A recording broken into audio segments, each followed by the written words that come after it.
Welcome everyone to Pidgin Point news. For here na Pidgin na we take dey talk our news so that everyone go know wetin dey happen for the country.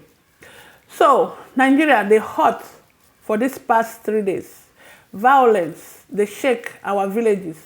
Politics dey cause wahala plus culture matter when dey wake everybody up this season.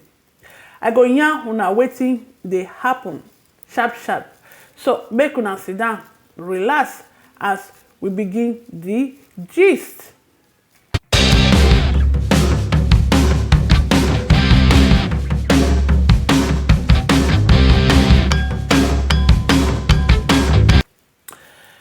Kaduna people no dey joke.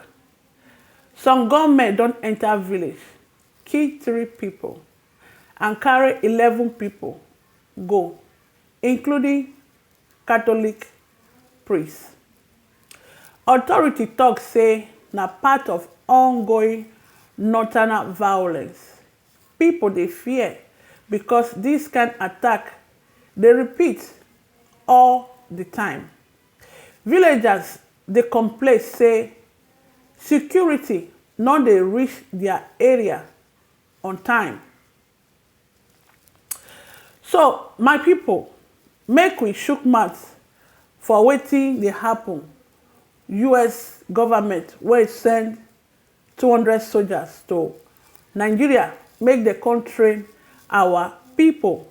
Dem want our soldiers make dem sabi fight Boko Haram and ISWAP. So this one na serious help be this for security matter. But security experts then talk say training go help reduce attack, but e no mean say all this training go stop the attack when they come from all these bandits. They talk say na long-term plan be this one, but Nigeria dey watch, make we dey watch wetin go happen, and they don dey ground already for Naija. My people, for politics and this election transmission something when they happen this week. Now, Senate, they don't change their mind. They approve say election results go dey show real time online. Na big step for transparency matter. People dey happy say election wahala fit reduce, but some still dey doubt say e no go stop election problem. Transparency dey important. If this one work well, e fit reduce election disputes. Things dey happen for Edo State, Benin to be precise. Big culture news: Europe don return Benin bronze go Nigeria.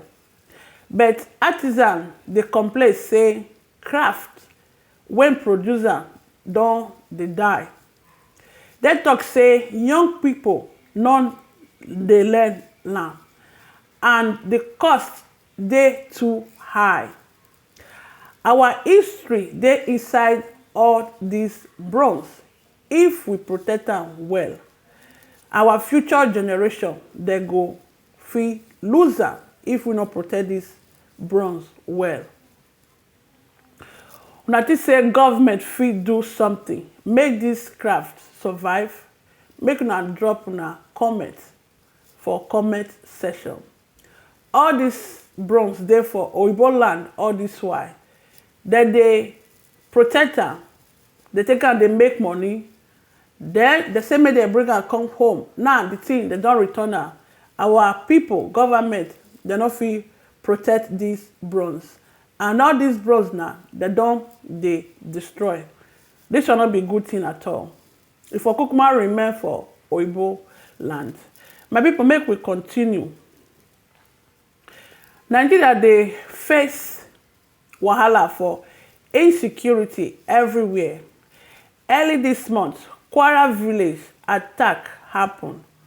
Hundreds people suffer. Some people when they carry go later free, but the problem still there. Other northern states they experience kidnapping and attack. Army they try, but insurgents they very strong. Na real problem we dey see everywhere for Naija, but we still dey get hope say this insecurity go stop and Nigeria go dey secure small small. My people, if we join all this matter wey don happen for the past 3 days for Naija, the violence, politics plus culture, e dey clear say Nigeria dey shake well well this period. But some progress dey. Government dey try security measure, Senate dey push election reform, culture dey survive small small. If Nigerians and government fit work together, we fit manage all this wahala. Na time for unity be this one, my people. Make we dey pray and dey act together to reduce all this problem wey we get for country.